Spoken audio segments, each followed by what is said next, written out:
আল্লাহ রাব্বুল আলামিন চতুর্থ নম্বর আল্লাহ সুবহানাহু ওয়া তাআলা জবাবে বলছেন ফাআবাইনা আয়াহামিলনাহা ওয়া আশফাকনা মিনহা ওয়া হামালাহাল ইনসান।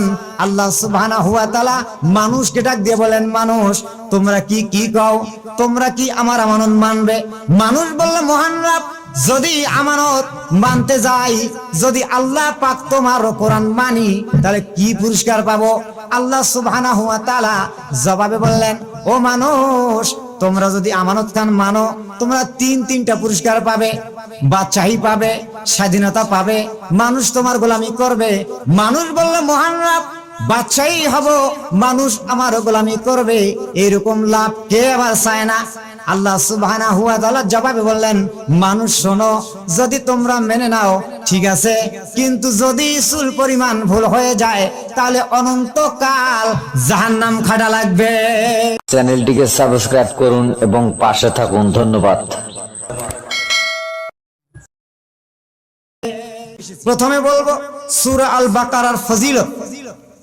আল্লাহ রাসূল বলছেন, ইবনে আব্বাস রাদিয়াল্লাহু তাআলা আনহু তিনি বর্ণনা করেন যে আল্লাহ রাসূল বলছেন, যে ব্যক্তি, যে বাড়ির মধ্যে, ঘরের মধ্যে সূরা আল বাকারা তেলাওয়াত করা হয় না, ওই বাড়ির মধ্যে, ঘরের মধ্যে আল্লাহ পাকের রহমত বর্ষণ হয় না। আল্লাহ রাসূল বলছেন। ইবনে আব্বাস বলছেন, যে ব্যক্তি সূরা বাকারা এবং সূরা আল ইমরান এই দুটি সূরাকে কেন্দ্র করে তেলাওয়াত করবে, আমল করবে, আল্লাহ পাক ওই বাড়ির মধ্যে দুষ্ট জিন, মফিদ জিন, খবির জিন, যত প্রকার শয়তানি বদমাশ আছে, একটাও আসর করতে পারবে না। বলেন সুবহানাল্লাহ। এ হচ্ছে সূরা বাকারার ফজিলত। এরপর ইবনে আব্বাস আরো বলেছেন যে আল্লাহ রাসূল বলছেন, সাহাবায়ে কেরামদের মধ্যে চলতে ফিরতে, খাইতে নিতে, উঠতে বসতে যখন দেখতেন সাহাবায়ে কেরামদের মনের মধ্যে একটা দুর্বল লুজ কালেকশন, হীনমন্যতা, মন মেজাজ খারাপ, তখন আল্লাহ রাসূল এই সাহাবায়ে কেরামের মনের মধ্যে আনন্দ দেওয়ার জন্য এই সূরা বাকারার একটা নাম ধরে ডাক দিতেন। ওই যে দেখেন না, একটা মানুষের কি মন মেজাজ সবসময় ভালো থাকে? অবশ্যই কোনো না কোনো দিক দিয়ে তার মনটা খারাপ থাকে। তখন এই খারাপটাকে, এই দুর্বলটাকে, গ্রহণটাকে কেটে দেওয়ার জন্য আল্লাহ রাসূল কি করতেন? একটা ডাক দিতেন। কিভাবে ডাক দিতেন? ইয়া আসহাবা সূরাতিল বাকারা। ইবনে আব্বাস বলতেছে, ইয়া আসহাবা সূরাতিল বাকারা। ইবনে আব্বাস রাদিয়াল্লাহু তাআলা আনহুম তিনি বর্ণনা করেন, বিশ্বনবী জনাবে মুহাম্মদুর রাসূলুল্লাহ সাল্লাল্লাহু আলাইহি সাল্লাম যখন এই শব্দটাকে প্রয়োগ করে যখন ডাক দিলেন, তখন সাহাবায়ে কেরাম রিদওয়ানুল্লাহি তাআলা আজমাইন বিশ্বনবীর সামনে জামায়াত হয়ে যেতেন, হাজির হয়ে যেতেন। হাজির হয়ে গিয়ে বলছেন, ইয়া রাসূলুল্লাহ, ইয়া হাবিবাল্লাহ, আপনি কি আমাদেরকে ডাক দিয়েছেন? আমাদেরকে অর্ডার করেছেন? আপনি কি আমাদেরকে ডাক দিয়েছেন? আপনি অর্ডার করুন, হুকুম করুন। আপনার হুকুমকে, অর্ডারকে মানার জন্য আমরা সাহাবীরা 100 প্রস্তুতি আছি। আল্লাহর নবী বলেন, ও সাহাবারা, তোমাদের অর্ডার দেওয়ার জন্য, হুকুম দেওয়ার জন্য, পারমিশন দেওয়ার জন্য আমি নবীজি ডাক দেই নাই। ওই যে তোমার মনের মধ্যে একটা দুর্বল লুজ কালেকশন, হীনমন্যতা, এটা গ্রহণটাকে কেটে দিয়ে মনের মধ্যে আনন্দ দেওয়ার জন্য আমি বিশ্বনবী ডাক দিয়েছি। বলেন সুবহানাল্লাহ। চিৎকার করবেন আল্লাহু আকবার। এটা হচ্ছে সূরা বাকারার ফজিলত। মনে থাকবে তো? সেই সূরা থেকে আমি আপনাদের সামনে আয়াতে কারীম পাঠ করেছি। আল্লাহ পাক বলছেন, আম হাসিবতুম আন তাদখুলুল জান্নাত, যেটা মূল আলোচনা। আল্লাহ বলতেছেন যে তোমরা কি মনে করেছো এমনি জান্নাত চলে যাবে? অথচ এখন পর্যন্ত ওয়ালাম্মা ইয়াতিকুম মাসালুল লাযিনা খালাউ মিন ক্বাবলিকুম মাসাতহুমুল বাসা ওয়াদ দাররা, যে এখন পর্যন্ত তোমরা ওই সমস্ত লোকগুলোর অতিক্রম পর্যন্ত তোমরা পৌঁছো নাই। তারা কারা? তারা হচ্ছে আদম থেকে শুরু করে ঈসা নবী পর্যন্ত যে সমস্ত নবীর মাধ্যমে আল্লাহ পাক নবী পাঠাইছেন, নবীর উপরে যারা ঈমান এনেছেন, ওই সমস্ত লোকের উপর আসছিল বিপদের উপর বিপদ, আপদের উপর আপদ, কষ্ট, নির্যাতন, বিভিন্ন বালা মুসিবত কষ্ট দিয়ে আমি কি করেছি? পরীক্ষা করেছি। এই জন্য তোমরা কি করে ভাবলে ঈমান এনেছো এ কথা বললেই তোমাদেরকে ছেড়ে দেওয়া হবে আর তোমরা জান্নাত যাবে? পরীক্ষা করা হবে না? এখান থেকে প্রমাণ হলো আমরা যারা মোমেন মুসলমান দাবি করব, আল্লাহ সুবহানাহু ওয়া তাআলা আমাদেরকে কি করবেন? পরীক্ষা করবেন। পরীক্ষা ছাড়া ঈমানের কোনো দাম নাই, মূল্য নাই। যেমন দেখেন যে আপনি বাংলাদেশে 8-10টা সার্টিফিকেট নিয়ে ঢাকায় গেলেন, গিয়ে বলতেছেন যে স্যার এই যে সার্টিফিকেট গুলো নেন আর আমাকে একটা চাকরি দেন। এই কথা যদি আপনি বলেন তাহলে ওইখানে ওই কি বলে আপনার ওই সরকারি অফিসের ওইখানকার ম্যানেজার স্যার তো দূরের কথা, ওইখানে যারা সিকিউরিটির দায়িত্বে থাকবে এরাই বলবে যে ভাই আপনি ওনার রাস্তা ভুল করে এসেছেন, মেন্টাল হসপিটাল ওই দিকে। এটা কেন বলবে? ওই সার্টিফিকেট নিয়ে গেলে আপনাকে চাকরি দেবে না, কারণ চাকরি নিতে গেলে আপনাকে চাকরি নিবন্ধন করতে হবে, দরখাস্ত দেওয়া লাগবে, ভাইবা হবে, ইন্টারভিউ হবে, হবে না? এই বিভিন্ন প্রকার পরীক্ষা হবে। পরীক্ষা হওয়ার পর আপনি যদি টেকেন তাহলে আল্লাহ রাব্বুল আলামিন আপনাকে তাহলে ওই কি বলে আপনার ওই দুনিয়ার জীবনে চাকরি হইতে পারে। ঠিক অনুরূপ ভাবে আমরা ঈমান এনেছি এ কথা বললেই আল্লাহ পাক জান্নাত দেবে না। ঈমান আনার পর কি করবে? পরীক্ষা করবেন। জবাব আল্লাহ পাক আরে জায়গা দিলেন। আল্লাহ রাব্বুল আলামিন বলেন আলিফ লাম মিম আহসিবান নাসু আইয়াতুরাকু আইয়াকুলু আমান্না ওয়া হুম লা ইফতানুন। মানুষ কি মনে করেছে ঈমান এনেছি এ কথা বললেই তাদেরকে ছেড়ে দেওয়া হবে? তাদেরকে কি পরীক্ষা করা হবে না? অবশ্যই পরীক্ষা করব। সম্মানিত উপস্থিতি, তাহলে পরীক্ষা করবে আল্লাহ পাক। আর এই পরীক্ষা আসবে বিভিন্ন বালা মুসিবত, কষ্ট, দুঃখ, বিভিন্ন সাইড দিয়ে আল্লাহ কি করবেন? পরীক্ষা করবেন। পরীক্ষাটা এজন্য করবেন কারণ সমস্ত মানুষের ঈমান কিন্তু একরকম নয়। এখন লাগবে না, পরীক্ষা করবে সমস্ত মানুষের জন্য। ঈমান এক নয়, কারো ঈমান দুর্বল, কারো ঈমান সবল, কারো ঈমান তাজা। লক্ষ্য করেন যার ঈমান যত বড় উপযুক্ত তার পরীক্ষা তত বড় কড়া। লক্ষ্য করেন ক্লাসের 40 জন ছাত্রের মধ্যে যে ছাত্রটার রোল নাম্বার 1 এক রোল, দেখবেন শিক্ষক মাস্টার ওই ছাত্রের উপর টার্গেট বেশি, ঠিক কিনা? কারণ ও ভালো ছাত্র। ঠিক অনুরূপ ভাবে যারা ভালো ঈমানদার মুমিন তাদেরকে আল্লাহ পাক কি করবেন? পরীক্ষা করবেন। আর এই পরীক্ষা করার পরে কোরআনে কারিম নামক আমানত আল্লাহ রাব্বুল আলামিন আমাদের আপনার মাঝে তুলে দেবেন। কারণ পরীক্ষা ছাড়া আল্লাহ পাক দেবে না। এজন্য দেবে যে ভাই এই যে কোরআনে কারিম নামক আমানত, এটা যাচাই বাছাই করার পরে ঈমানের ধারণ ক্ষমতা কতটুকু, ঈমান এই কোরআনে কারিমে নামক আমানতটা লোডটা আপনি সহ্য করতে পারবেন কি পারবেন না, বহন করতে পারবেন কি পারবেন না, এর জন্য আল্লাহ পাক কি করবে? পরীক্ষা করবে। পরীক্ষা করে দেখছে এই পৃথিবীর মধ্যে সবচেয়ে আসমান বড়, 2 নাম্বার জমিন বড়, 3 নাম্বার পাহাড় বড়, 4 নাম্বার হচ্ছে মানুষ। তো 4 নাম্বার মানুষ হওয়ার পরও এই ফার্স্ট পুরস্কার পেয়েছেন কোরআনে কারিম। বলেন সুবহানাল্লাহ। এই কোরআন মানার কারণে। তো মানুষ যখন আসমানের তদন্ত নিলেন, নেওয়ার পরে অনেক দূর চলে গেলেন, বৈজ্ঞানিকেরা লিখছেন যে প্রায় 5,500 মাইল পর্যন্ত উপরে উঠছে। বিমান, রকেট, তেল, অকটেন ককটেন নিয়ে যখন যাচাই করে দেখলেন যে কত দূর পর্যন্ত আমরা আসছি, দেখা গেল যে প্রায় 5,500 মাইল। তারা যাচাই করলেন যে পর্যন্ত আসছি আর ওই পর্যন্ত যাওয়ার মতন তেল, ককটেন, অকটেন, মাল, মেডিসিন আছে, সুতরাং এখান থেকে গো ব্যাক। উপরে গেলে আর পাত্তা খুঁজে পাওয়া যাবে না। তখন ওরা ওখান থেকে এসে চিন্তা করলো, বিশ্ব আন্তর্জাতিকের মাধ্যমে বলতেছে যে আমরা তাহলে মানুষের সামনে গিয়ে কি বলবো? আসমানের তদন্ত নিতে আসলাম, জমিন থেকেও যেরকম দেখা পাই ওই 5,500 মাইল উপরে গিয়ে ওই রকম দেখা পাই। তখন ওরা বলল কি এটা অনেক দূর দেখি, নীলে নীলে দেখা যায়। নাউজুবিল্লাহ। কে বলছে এটা? বৈজ্ঞানিক বলছেন, বুদ্ধিজীবী মার্কা কথা। কারণ তার ভিতর তো কোরআনে কারিমের জ্ঞান ছিল না। আর আল্লাহ পাক কি বলছেন? ওয়া বানাইনা ফাওকাকুম সাবআন শিদাদা। আল্লাহ পাক বলতেছে যে আমি তোমার মানুষের মাথার উপরে একটা নয়, দুইটা নয়, 7-7টা আসমান দিয়ে মজবুত আকারের ছাদ বানিয়েছি। বলেন সুবহানাল্লাহ। তাহলে বৈজ্ঞানিকের কথা ঠিক না আল্লাহর কথা ঠিক? কার কথা ঠিক? আল্লাহর কথা ঠিক। এই জন্য আল্লাহ পাক পরীক্ষা। যদি চুল পরিমাণ ভুল হয় এর পরিবর্তিতে কি কোনো শাস্তির ব্যবস্থা আছে নাকি? আল্লাহ বলতেছেন অনন্তকাল জাহান্নাম, আসমান বলছেন মহান রব, তাহলে আমার দ্বারা এটা সম্ভব নয়। এই যে আসমান ফেল পড়ে গেলেন, জমিনকে বলা হলো ওই জমিনে উত্তর দিলেন, পাহাড়কে বলা হলো ওই পাহাড় উত্তর দিলেন।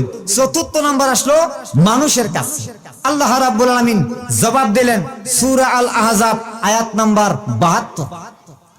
আল্লাহ রাব্বুল আলামিন বলেন ইন্না আরাদনাল আমানাতা আলাস সামাওয়াতি ওয়াল আরদি ওয়াল জিবালি ফাবাইনা আয়াহামিলনাহা ওয়া আশফাকনা মিনহা ওয়া হামালাহাল ইনসান ইন্নাহু কানা জালুমান জাহুলা। আল্লাহ রাব্বুল আলামিন বলেন ইন্না আরাদনাল আমানাতা, আমি আল্লাহ সুবহানাহু ওয়া তাআলা এই কোরআনে কারীম নামক আমানত আলাস সামাওয়াত, আসমানকে দিতে চাইলাম। আসমান বলল মহান রব, যদি আমানত মানতে গিয়ে ভুল হয়ে যায় আর ভুল হওয়ার পরে যদি জাহান্নাম খাটতে হয়, তাহলে আমি আসমান যেমনি আছি তেমনি থাকবো। ওয়াল আরদ, জমিনকে বলা হলো, জমিনও একই জবাব দিল। পাহাড়কে বলা হলো, পাহাড় একই জবাব দিল। আল্লাহ রাব্বুল আলামিন চতুর্থ নম্বর আল্লাহ সুবহানাহু ওয়া তাআলা জবাবে বলছেন ফাআবাইনা আয়াহামিলনাহা ওয়া আশফাকনা মিনহা ওয়া হামালাহাল ইনসান। আল্লাহ সুবহানাহু ওয়া তাআলা মানুষকে ডাক দিয়ে বলেন, মানুষ তোমরা কি কও, তোমরা কি আমার আমানত মানবে? মানুষ বলল মহান রব, যদি আমানত মানতে যাই, যদি আল্লাহ পাক তোমার কোরআন মানি, তাহলে কি পুরস্কার পাবো? আল্লাহ সুবহানাহু ওয়া তাআলা জবাবে বললেন ও মানুষ, তোমরা যদি আমানত খান মানো, তোমরা তিনটা পুরস্কার পাবে। বাদশাহী পাবে, স্বাধীনতা পাবে, মানুষ তোমার গোলামি করবে। মানুষ বলল মহান রব, বাদশাহী হব, মানুষ আমার গোলামি করবে, এরকম লাভ কে আবার চায় না? আল্লাহ সুবহানাহু ওয়া তাআলা জবাবে বললেন মানুষ শোনো, যদি তোমরা মেনে নাও ঠিক আছে, কিন্তু যদি চুল পরিমাণ ভুল হয়ে যায় তাহলে অনন্তকাল জাহান্নাম খাটা লাগবে। মানুষ বলছেন মহান রব আমরা চেষ্টা করব। মানুষ বলতে বোঝানো হয়েছে হযরতে আদম আলাইহিস সালাম, তখন তো কোনো মানুষ ছিল না। তো এই যে মানুষ মেনে নিয়েছে, নেওয়ার পরে এই যে ফজর পড়ে তার জহর নাই, আসর পড়ে তার মাগরিব নাই, রোজা দিতে পারবে দেয় না, হজ করার সমর্থন আছে করে না। এই জন্য আল্লাহ পাক বলতেছে এই লুজ কালেকশন ইমান দিয়ে কিভাবে এটা বহন করবেন, এই জন্য আমি তোমাদের পরীক্ষা করব। কথা ঠিক কি না? পরীক্ষা করবে। এই যে কোরআন মানার কারণে আল্লাহ রাব্বুল আলামিন আমাদেরকে একই দিয়েছেন, কোরআনে কারীম দিয়েছেন, সকল কিছুর সৃষ্টির কি দিলেন? শ্রেষ্ঠত্ব দিলেন। এরপরে দেখেন মানুষকে আল্লাহ রাব্বুল আলামিন এরকম শ্রেষ্ঠ দেওয়ার পরে মানুষের সামনে জমিন দিয়ে দিলেন। জমিনের উপরে আবাদ সুবাদ, ধান চাউল গম সরিষা পেঁয়াজ রসুন কত কিছু আমরা আবাদ করতেছি না? করার পরে আল্লাহ পাক মানুষের এগুলো আওতায় করে দিলেন। তো জমিনটা যখন করে দিলেন, জমিনটা যাতে করে এগুলো মানুষদেরকে নিয়ে হেলে দুলে কাত হয়ে যেন ভেঙে না পড়ে, সেজন্য আল্লাহ রাব্বুল আলামিন কি করলেন? এই জমিনটার স্থিরটাকে বন্ধ করার জন্য আল্লাহ রাব্বুল আলামিন পাহাড়কে পেরেক মেরে দিলেন। বলেন সুবহানাল্লাহ। ওয়াল জিবাল আওতাদা, যে পাহাড়টাকে পেরেক মারলাম, যার কারণে এইটাকে হেলে দুলে ভেঙে যাতে না পড়ে। তো এরপরে যখন এই জমিনের কাঁপুনিটা বন্ধ হয়ে গেল, যখন জমিনের কাঁপুনিটা বন্ধ হয়ে গেল পাহাড়ের কারণে, তখন এই কি বলে আপনার ফেরেশতারা তখন আশ্চর্য হয়ে গেল যে বিশাল আকার জমিন, আরে সামান্য পাহাড় দিয়ে আর কাঁপুনি বন্ধ হয়ে গেল, তাহলে তো জমির থেকে পাহাড় বড় হয় কি না? হাদিস শরীফের মধ্যে আসছে, তখন ফেরেশতারা এরকম নিয়ে একটা সমাগম করতেছে যে এটা কেমন কথা, বিশাল আকার জমিন আর সামান্য পাহাড়ের কারণে এটা বন্ধ হয়ে গেল। তখন হাদিস শরীফের মধ্যে আসছে, হাদিস বর্ণনা করেছেন আন আনাস বিন মালিক আন্নান নবী সাল্লাল্লাহু আলাইহি সাল্লাম ক্বালা লাম্মা খালাকাল্লাহুল আরদা জাআলাত আতাইয়াদু ফাখালাকাল জিবালা, যখন দিলেন তখন এটা বন্ধ হয়ে গেল। ফেরেশতারা তখন আল্লাহ পাকের কাছে এটা প্রশ্ন তুলে ধরলেন। ফেরেশতারা বলেন ফাকালা ইয়া রাব্বা হাল মিন খালকিকা শাইউন আসাদ্দু মিনাল জিবালে। ফেরেশতারা বললেন মহান রব, আপনি বিশালাকার জমিন সৃষ্টি করলেন, জমিনের কাঁপন বন্ধ করবার জন্য জালাত আতাইয়াদু ফাকালাকাল জিবালা, পাহাড়কে পেরেক মারলেন, যার কারণে জমিনের কাঁপন বন্ধ হয়ে গেল। তাহলে তো জমির সে পাহাড় শক্তিশালী না পাহাড়ে পরে আরো কোন শক্তিশালী আছে? আল্লাহ সুবহানাহু ওয়া তাআলা জবাবে বলছেন ক্বালা নাম আল হাদিদ। আল্লাহু আকবার। আল্লাহ সুবহানাহু ওয়া তাআলা হ্যাঁ আছে। আরে পাহাড় তো পাহাড়, পাহাড়ের চারো বড় জিনিস আছে, সেটা হচ্ছে হাদিদ, মানে কি? লোহা। দেখেন কোরআনে কারিমের মধ্যে একটা সূরা আছে আল হাদিদ, 25 নম্বর আয়াত দেখবেন, 25 নম্বর আয়াতের মাঝের অংশ আল্লাহ রাব্বুল আলামিন বলেন وأنزلنا حديد فيه بأس شديد ومنافع للناس। আল্লাহ রাব্বুল আলামিন বলেন আমি আসমান থেকে লোহাকে নাজিল করেছি, এই লোহা দিয়ে বিশাল আকার বিভিন্ন প্রকার মেশিনারি জিনিস তৈরি হবে। এই মেশিন দিয়ে পাহাড়কে কেটে কেটে টুকরো টুকরো করে ফেলবে। সুতরাং পাহাড়ের সে লোহা হলো শক্তিশালী। ফেরেশতারা বলেন ক্বালা ইয়া রাব্বা হাল মিন খালকিকা শাইউন আসাদ্দু মিনাল হাদিদ। মহান রব, তাহলে বিশাল আকার পাহাড়কে যদি লোহা কেটে কেটে টুকরো টুকরো করে ফেলে দেয়, তাহলে তো লোহা বড় হয়ে গেল না? লোহার পরে আরো কোন শক্তিশালী আছে? আল্লাহ সুবহানাহু ওয়া তাআলা জবাবে বলছেন ক্বালা নাম আন্নার। আছে আগুন। আগুন যদি প্রজ্বলিত হয়ে যায় তখন লোহাকে কি হয়ে যায়? পুড়ে পুড়ে পুড়ে মোমের মতন গলায় দিতে পারে, সবচেয়ে আগুন বড়। ফেরেশতারা বলেন ক্বালা ইয়া রাব্বা হাল মিন খালকিকা শাইউন আসাদ্দু মিনান নার। মহান রব, তাহলে বিশাল আকার লোহাকে আগুন পুড়ে পুড়ে যদি মোমের মতন গলায় দিতে পারে, তাহলে তো আগুন বড় হয়ে গেল না? আগুনের পরে আরো কোন শক্তিশালী আছে? আল্লাহ সুবহানাহু ওয়া তাআলা জবাবে বলছেন ক্বালা নাম আল মাই। আছে পানি। পানি যদি আগুনের মধ্যে ঢেলে দেওয়া হয় কি হয়ে যায়? আগুন নিভায় যায়। ফেরেশতারা বলেন ফাকালা ইয়া রাব্বা হাল মিন খালকিকা শাইউন আসাদ্দু মিনাল মাই। মহান রব, যদি আগুনের মধ্যে পানি ঢেলে দেওয়া হয় তখন তো আগুন নিস্তব্ধ হয়ে যায়, আগুন নিভায় যায়। তা তো পানি বড় হয়ে গেল না? পানির পরে আরো কোন বড় আছে? আল্লাহ সুবহানাহু ওয়া তাআলা জবাবে বলছেন ক্বালা নাম আর রাইহু। আছে। আরে পানি তো পানি, যখন প্রচলিত ঘূর্ণিঝড় বাতাস প্রবল বেগে ওঠে তখন সাগরের পানি পর্যন্ত উড়িয়ে নিয়ে যায়। বলেন সুবহানাল্লাহ। তাহলে বাতাস বড়। কে হয়ে গেল? বাতাস। ফেরেশতারা বলেন ফাকালা ইয়া রাব্বা হাল মিন খালকিকা শাইউন আসাদ্দু মিনার রাইহু।